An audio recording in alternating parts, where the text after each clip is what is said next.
Hello and welcome to another episode of Wealthy and Wise. I'm your host, Court Christie, and today we're going to be talking about branding your business.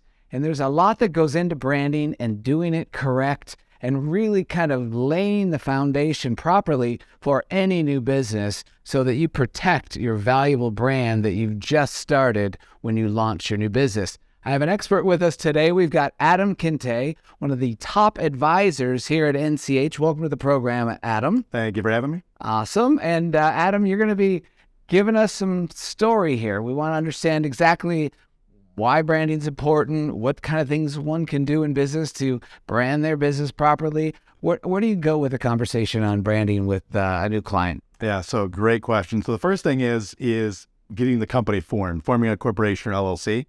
And people will get hung up on getting a name that is, the perfect name. Well, the perfect name might take a lot of time to develop. So usually I advise people, form your LLC.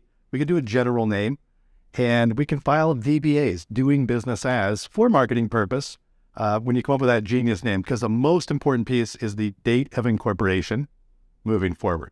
So we start with, get the LLC formed, do a general name if needed, and we can get more specific and fine-tune that later on with a simple DBA. You mentioned the date of the business. Now, is there any value to maybe, if you're not prepared to start the business, but to file the business entity sooner than later, just to start to kind of set that date in place? Yeah, it's a great point. So one of the most important pieces is the longer your company is around, the more valuable it becomes from a credit standpoint as well. So if all we did is just form the company, just to establish the date of incorporation, it is going to be adding value to your company. So there's value in age as far as kind of getting it done. And I think, we've seen clients that will form a business entity and finally a year later, they're ready to launch their idea because there's a lot of work involved in many businesses and you've got to put the time. You might need a facility to work out of or a storefront that you're working on.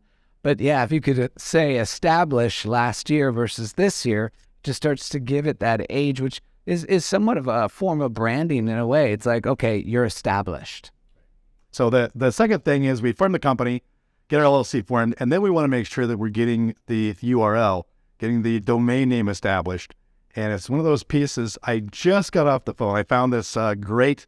My wife is starting a business, cleaning service, and I Googled free logos because I want to see what logos are out there. I thought, well, we'll use Fiverr or someone design a logo. I went to freelogos.com and the domain name was available for sale.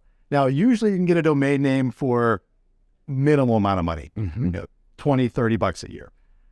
This one said available for purchase. So I just got a call this morning from GoDaddy who explained to me that domain name is available and for sale, logos.com, for a small price of $40,000. Well, that sounds like a great URL. You should buy that domain. Yeah. So one of the things you want to do is actually, secure your property online, right? And get that address online and register that so that for your business, you've got, that established for the next stage of the development. What other things should one be thinking about as far as branding their company? Yeah, so getting the actual URL, and then are you going to have for the logo itself, are you going to have a name in the logo, or is it just a picture or a symbol? Is it both? And these are things you have to pay attention to because part of getting your business up and running is having the logo, our NCH logo as NCH and has our building in there as well. And that is one trademark. Whereas if we had words, they could be separate from the trademark itself. And those things start getting expensive when you start doing multiple things, having names and logos and different graphics involved. So it's figure that out and get your website set up and running along with an email address. So I think it's one of the most important pieces is you get the domain name. Now you really want to look professional. So when you're doing your business cards and getting your website set up, that they're not emailing adamkinte@gmail.com or adamkinte@yahoo. They're sending it to a professional email. And I think, so often I'll see business cards or get correspondence from individuals that use a Gmail address. Why? Because they use it for all their personal. And so they think, well, I'm going to do that for my business as well. Absolutely not. It is too easy to set up an alternate email address. It can still go to the same inbox, or you can have 2 inboxes. It'll go right to your phone. It'll go right to your computer, and you can manage it identically as you do Gmail or any other email that you have right now. But it really tells people that you're a real business, that you are professional, not just some fly-by-night little freelance company or somebody just doing a little side hustle. It actually makes you look professional. And great point. I was a few weeks ago helping a client. He had been presented an opportunity. I said, let's look them up online and see what they have there. And the email address that he had forwarded to me was not from a professional. It was from a Gmail. So it made me start digging in, thinking, okay, is this a fly-by-night organization or what is it? And then I went to the website, and that looked very unprofessional. So my quick assessment was, this is not a good company to do business with. They have a Gmail account. The website doesn't look very nice. It was outdated information with one page, and in my view, just not a professional organization. And then you go into the website. As you mentioned, you get your domain, you get your email now set up. So you've got your business kind of established online, and now you're going to build out that website. What kind of website do you recommend? How involved? Because I've seen very shoddy, websites. And in today's world, it doesn't take a lot to either hire somebody or build it yourself. Yeah, so one of the pieces we always look at with a website is you've got to be able to find you online on your desktop, but they also have to be able to go to their phone. And there are special programs, and all this programming language changes all the time. So if you ever gone to a website and you pull up on your phone and you can't read it, it's not compatible with the phone that you're using. So again, it lends credibility to the fact that you are working with a reputable company that maintains the website and makes sure that it is visible and it is up and running, and we don't type in the domain name and find page not found or an error of some kind. Those are all important. If your business is an e-commerce business, you're selling things online, obviously the amount of work and time that goes into that is a lot more. I gotta show pretty pictures. If I'm a restaurant, I probably want to have updated pictures of my menu. If I'm just a consulting business, it could be a very basic website with a few pages, an about us page, services, contact us, pretty simple stuff. So depending on how elaborate your business requires, the website could be a one page. It could be many, many, many pages. But those are things that you as a business owner have to determine is what are my customers going to want to see, and how easy is it for them to buy from me? Yeah, and I think it's so important. It's like, I want to know that this is a real legit company. I want to go to, if you have a small coffee shop or a restaurant, I want to know I can make a reservation. I want to see your menu, really the basics.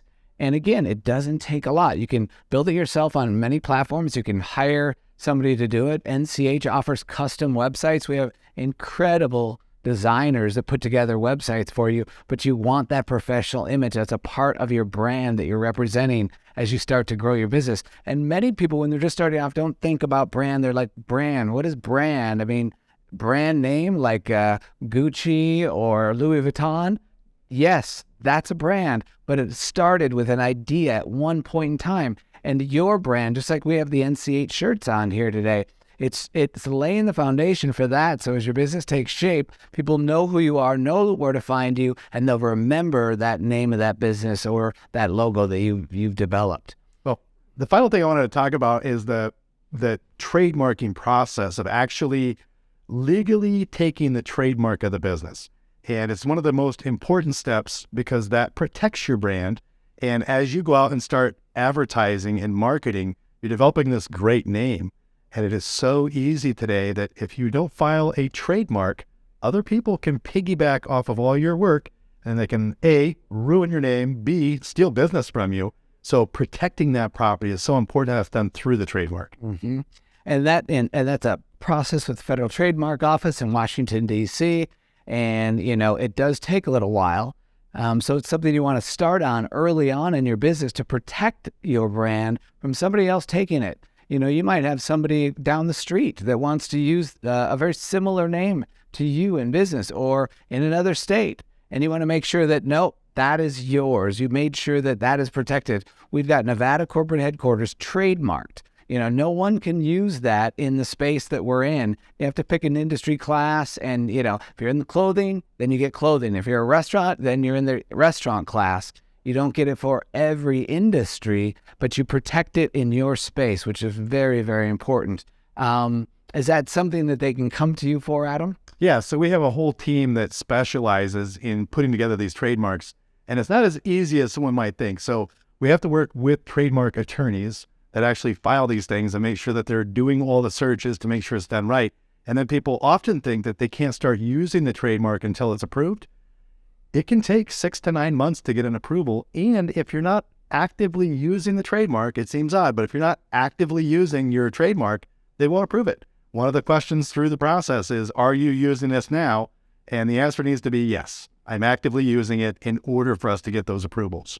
So very important. If you want to properly brand your business, make sure that the finale, or once you've got everything else laid, is to get that trademark done. Call Adam at NCH, call any of our representatives at NCH, and they can help you get your trademark done properly and very efficiently. We have a very affordable process too, but most importantly, you have to have an attorney draft up the documentation and file the trademark.